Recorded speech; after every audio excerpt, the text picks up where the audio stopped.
देखिए बच्चों, आज हम बात कर रहे हैं एक्सरसाइज 1.3 क्वेश्चन 1 और इसमें आपको प्रूव करना है रूट 5 एक अपरिमेय संख्या है।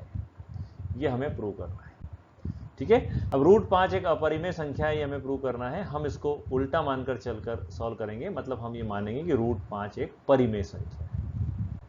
तो हम यहां लिखते हैं, इस प्रश्न को हल करने के लिए हम विपरीत मानकर चलेंगे, अर्थात हम मानेंगे कि रूट 5 एक परिमेय संख्या है। ये जो रूट 5 है, ये रूट 5 क्या हो गई, एक परिमेय संख्या हो गई। हम ये मानकर चल रहे हैं।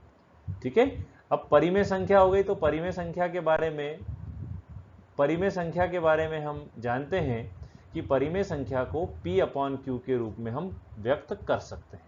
ठीक है, तो हम यहां पर लिखेंगे, हम परिमेय संख्या को P अपॉन Q के रूप में व्यक्त कर सकते हैं, जहां P व Q दो पूर्णांक है और Q is not equal to 0 है।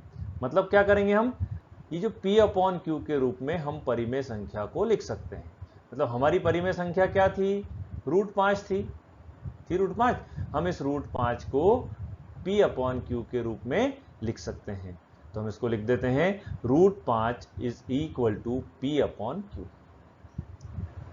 अब यहां क्या होगा, ये जो P अपॉन Q है, इसको हम क्या करेंगे, उभयनिष्ठ गुणनखंड से विभाजित करेंगे।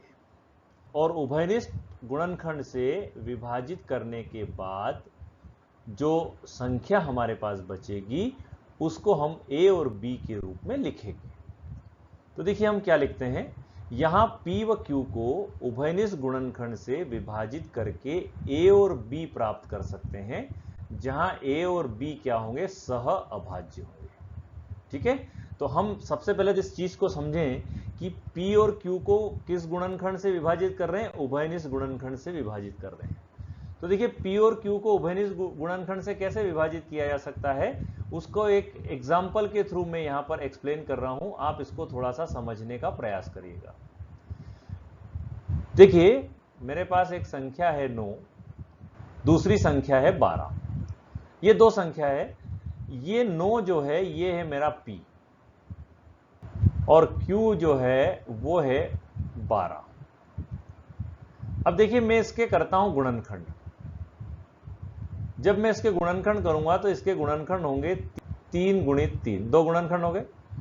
12 के अगर मैं गुणनखंड करूंगा तो ये होंगे 2 गुणित 3 गुणित 2, यानी 2 गुणित 2 गुणित 3, ये इसके गुणनखंड होंगे। अब गुणनखंड होंगे तो क्या हो गया, देखिए इसको मैं इससे भाग लगाता हूं, इसको मैं इससे डिवाइड करता हूं। तो देखिए एक गुणनखंड दोनों का कॉमन है, जिसको हम कहते हैं उभयनिष्ठ गुणनखंड है। उभयनिष्ठ गुणनखंड, तो हमने इस उभयनिष्ठ गुणनखंड से इसको विभाजित कर दिया, मतलब 3 से ये 3 आपका क्रॉस हो गया। तब क्या बचा आपके पास, आपके पास बचा इधर 3 अपॉन 4। कितना बचा, 3 अपॉन 4। तो ये जो 3 बचा है, इसको हमने 3 से डिवाइड किया, 9 को 3 से डिवाइड किया तो 3 बचा। तो अब ये जो 3 आपका बचा है, ये 3 है आपका A, और ये जो 4 बचा है ये है B। तो इस तरह से जब हम किसी उभयनिष्ठ गुणनखंड से विभाजित करते हैं P और Q को, तो हमें दो संख्याएं A और B के रूप में प्राप्त होगी, और ये दोनों हैं सह अभाज्य। सह अभाज्य का मतलब क्या हुआ कि ये दोनों एक दूसरे को विभाजित नहीं कर सकती। सहअभाज्य का मतलब क्या हुआ, ये दोनों एक दूसरे को विभाजित नहीं कर सकती। ठीक है, तो अब पिक्चर क्लियर हो गई कि हमें इस root 5 is equal to P upon Q के स्थान पर रूट 5 इज इक्वल टू कितना लिखना है, A अपॉन B लिखना है। तो मैं लिख देता हूं root 5 is equal to A upon B, लिख दिया। अब इस रूट 5 से मुझे रूट को हटाना है, तब क्या करूंगा मैं, यहां पर अब इसका वर्ग कर लूंगा। तो मैंने वर्ग कर दिया। जब मैंने वर्ग किया तो ये रूट 5 जो था, इस रूट 5 का स्क्वायर कितना हुआ, ये हो गया 5। A का स्क्वायर कितना हुआ, तो A स्क्वायर हो गया। B का स्क्वायर कितना हुआ, तो ये B स्क्वायर हो गया। तो ये 5 इज इक्वल टू कितना आया आपके पास, A square upon B square. Okay, अब मैं इसको आगे देखिए क्या लिखता हूं, मैं इसको लिखता हूं b square is equal to a square upon 5। मतलब क्या किया मैंने ये किया कि ये जो बी स्क्वायर था, ये जो बी स्क्वायर था, इस बी स्क्वायर का मैंने पक्षांतर किया तो ये 5 की जगह आ गया, और इस 5 का मैंने पक्षांतर किया तो वो बी स्क्वायर के स्थान पर आ गया। तब क्या हुआ आपके पास, B square is equal to कितना आया, ए स्क्वायर अपॉन 5। अब आप इस पद को देखिए कि ये जो ए स्क्वायर है ये 5 से डिवाइड हो रहा है। हमने प्रमेय अभी 1.3 अभी पढ़ा है, उसमें लिखा था हमने कि यदि कोई संख्या ए स्क्वायर को विभाजित करे तो वो ए को भी विभाजित करेगी। ठीक है, तो यही चीज हम यहां पर लिखते हैं कि यहां पर क्या है, 5 जो है ये ए स्क्वायर को विभाजित करता है, अतः 5 ए को भी विभाजित करेगा। कौन से प्रमेय से लिख रहे हैं हम, 1.3 से लिख रहे हैं। क्लियर। अब 5 ए को विभाजित कर रहा है, इसका मतलब क्या हुआ, तो इसका मतलब यह हुआ कि चूंकि ए 5 के द्वारा विभाजित होता है, अर्थात 5 जो है वो ए का क्या है, गुणनखंड है। ठीक है, विभाजित तभी करेगा जब उसका वो गुणनखंड होगा, तो ये इसका एक गुणनखंड है। जब ये इसका एक गुणनखंड है, इसका मतलब क्या हुआ, हम इसको ऐसा लिख सकते हैं, कैसा, a is equal to 5c। A का एक गुणनखंड 5 है, दूसरा हमने c मान लिया, तो दोनों का गुणा करेंगे तो कितना आ जाएगा, a आ जाएगा। तो हमने यहां पर माना कि ये a इज इक्वल टू कितना है, 5c है। अभी जो a is equal to 5c आया है, इस a का वैल्यू जो है यहां से उठाकर आपको इस इक्वेशन नंबर 1 में रखना है, इस a स्क्वायर के स्थान पर। ठीक, तो हम इसको a स्क्वायर के स्थान पर रख देंगे। समीकरण 1 में हमने मान रखा तो ये बी स्क्वायर की जगह बी स्क्वायर आ गया, और जो हमारा a था उसकी जगह हमने लिख दिया 5c होल स्क्वायर अपॉन 5। अब इस 5c के होल स्क्वायर को हम ओपन करते हैं। देखिए 5c को जब हमने ओपन किया तो 5 का स्क्वायर तो हो गया 25, और c का स्क्वायर हो गया c। अपॉन में 5 है, आप इस 5 से इस 25 को कैंसिल कर दीजिए, तो कितना बचा आपके पास 5। तब b square is equal to हो गया 5c स्क्वायर। बी स्क्वायर कितना बचा आपके पास, 5c स्क्वायर बचा है। अब हम क्या करते हैं, इस 5 का पक्षांतर कर लेते हैं।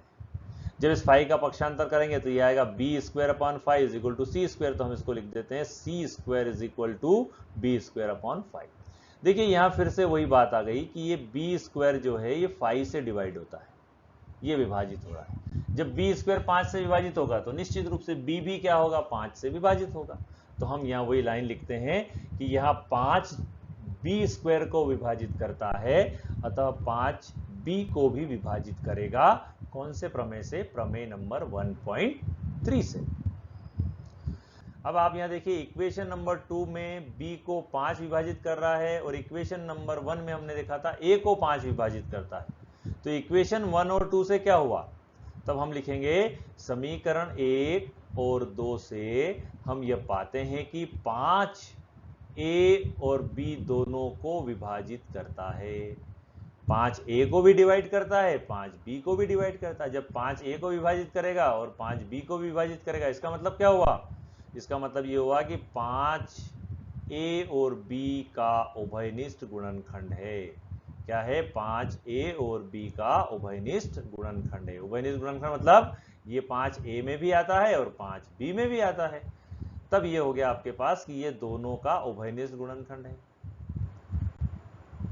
इससे हमारे इस तथ्य में विरोधाभास प्राप्त होता है कि a व b में एक के अतिरिक्त, ये एक मतलब ये है 1, एक के अतिरिक्त कोई दूसरा गुणनखंड नहीं है। अब देखिए विरोधाभास हो गया। हमने क्या तथ्य माना था कि a और b में एक के अलावा कोई दूसरा गुणनखंड नहीं होगा, लेकिन हमारे पास यहां दिख रहा है कि a और b दोनों का गुणनखंड क्या आ रहा है, 5 आ रहा है, और ये दोनों क्या हैं, a और b सहअभाज्य हैं।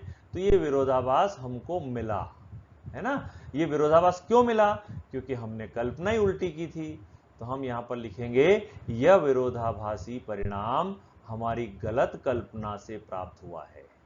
हमारी गलत कल्पना से प्राप्त हुआ है। क्या है आपकी गलत कल्पना, तो हमारी गलत कल्पना ये थी कि हमको जो √5 दिया था, √5 दिया था, उसको हमने परिमेय संख्या मानकर हल करना शुरू किया। ये उल्टी कल्पना हमारी थी। अतः √5 एक अपरिमेय संख्या है। यही प्रूव करना है आपको कि √5 जो है वो एक अपरिमेय संख्या है। यही आपको सिद्ध करना था। ठीक है, ये हो गया क्लियर आपको। इस तरह से आप इसको और अच्छी तरह से समझ लीजिएगा, पढ़ लीजिएगा। ये थ्योरेटिकल प्रश्न है, निश्चित रूप से थ्योरेटिकल प्रश्न को याद रखना बड़ा डिफिकल्ट होता है, लेकिन आप क्या करें, इसको एक दो बार अच्छी तरह से देखें, एक एक लाइन को दिमाग में बिठाएं तो प्रश्न बड़ा आसान है। चलिए अब मिलेंगे हम अगले प्रश्न के साथ।